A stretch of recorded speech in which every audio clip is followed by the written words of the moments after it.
Welcome to Harsha trainings అండి. ఈరోజు క్లాస్లో మనం పైథాన్లో ఒక టాపిక్ గురించి మాట్లాడదాం.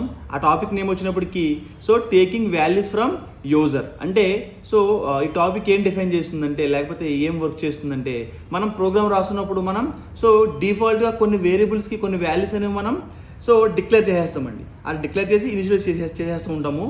బట్ అవి ప్రతిసారి కూడా ఉపయోగపడవండి. ఫర్ ఎగ్జాంపుల్గా మనం క్యాలిక్యులేటర్ ఎగ్జాంపుల్ తీసుకుంటే కనుక, క్యాలిక్యులేటర్ అనేది ప్రతి ఒక్క యూజర్కి కూడా ఆ యూజర్ యొక్క ఓన్ వాల్యూస్కి అది వర్క్ చేస్తూ ఉండాలండి.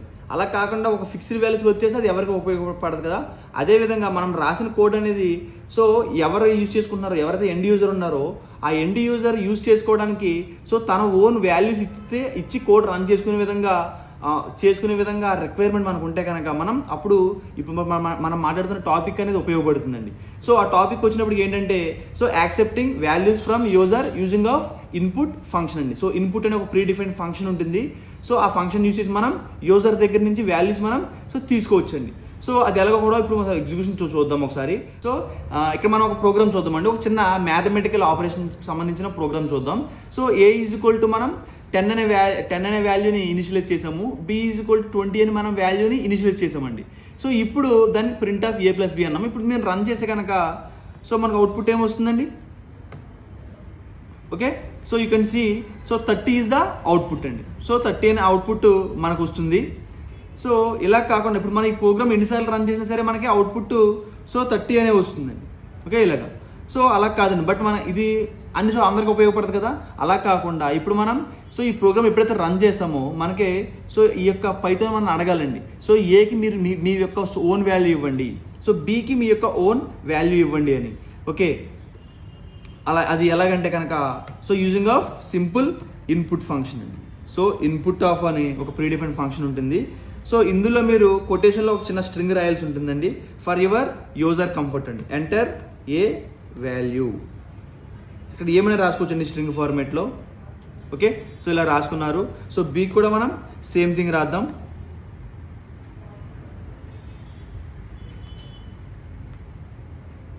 ఓకే, ఎంటర్ బి వాల్యూ అని. ఇప్పుడు రాసామండి.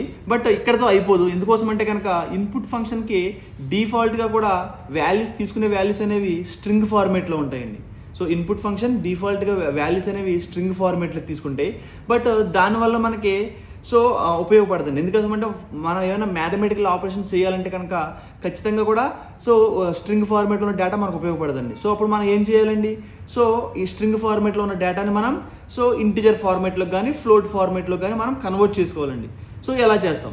దానికి మనకి పైథాన్లో ఉన్న కాన్సెప్ట్ టైప్ కాస్టింగ్ ఉందండి. Converting of one type of data into another type of data అండి. అలా మనం టైప్ కాస్టింగ్ పర్ఫామ్ చేయాలంటే కనుక we are having type cast operators. Type cast operators అంటే ఇప్పుడు మనం ఫర్ ఎగ్జాంపుల్గా ఇప్పుడు మన ఈ కనబడుతున్న కోడ్లో మనం integer type of data accept చేయాలంటే కనుక జస్ట్ మనకున్న టైప్ కాస్ట్ ఆపరేటర్ ఏంటంటే ఇంట్ అండి. ఇంట్ ఆఫ్ అని ఈ యొక్క ఇన్పుట్ ఫంక్షన్ మొత్తం కూడా ఇంట్ అనే టైప్ కాస్ట్ ఆపరేటర్ లోపల మనం ప్లేస్ చేసామనుకోండి. ఫస్ట్ యూజర్ దగ్గర నుంచి అది వాల్యూస్ స్ట్రింగ్ ఫార్మేట్లో యాక్సెప్ట్ చేసి దాని తర్వాత టైప్ కాస్ట్ చేసి అప్పుడు ఏకి మనం ఇంటిజర్ ఫార్మాట్లో ఉన్న డేటాని ఇనిషియలైజ్ చేస్తుంది, బీకి కూడా ఇంటిజర్ ఫార్మాట్లో ఉన్న డేటాని ఇనిషియలైజ్ చేస్తుందండి. చేసి మనం చేసిన తర్వాత ఇప్పుడు మనం ప్రింట్ ఆఫ్ A+B అని కూడా కింద రాసాము లాజిక్. ఇప్పుడు దీన్ని రన్ చేద్దాం. రన్ చేస్తే యూ కెన్ సీ హియర్. ఇప్పుడు మనం అడుగుతుంది చూడండి అవుట్పుట్ షెల్ మీద ఎంటర్ ఏ వాల్యూ అని. ఇప్పుడు మనం ఫర్ ఎగ్జాంపుల్గా ఏకి మనం 20 అనే వాల్యూ ఇద్దాం అనుకున్నామండి. ఇచ్చిన తర్వాత ప్రెస్ ఎంటర్. తర్వాత బి వాల్యూ అడుగుతుంది, దానికి నేను 40 అనే వాల్యూ ఇద్దాం అనుకున్నామండి. Again plus enter. You can see here. అక్కడ అర్థమెటిక్ ఆపరేటర్ జరిగి 20 + 40 60 అనే అవుట్పుట్ మనకు వచ్చిందండి. క్లియర్. ఈ విధంగా ఇన్పుట్ ఫంక్షన్ వాడి మనం మన ప్రోగ్రామింగ్లో మనం రాసిన ప్రోగ్రామింగ్ అనేది యూజర్ వాడుతున్నప్పుడు తన ఓన్ వాల్యూస్ ఇచ్చుకొని యూజర్ ప్రోగ్రామ్ రన్ చేసుకునేలాగా హెల్ప్ అవుతుందండి. హోప్ వీడియో మీకు కాన్సెప్ట్ అర్థమైంది అనుకుంటున్నాను. వీడియో కూడా మీకు నచ్చింది అనుకుంటున్నానండి. Please like, share and subscribe to our channel. Thank you very much.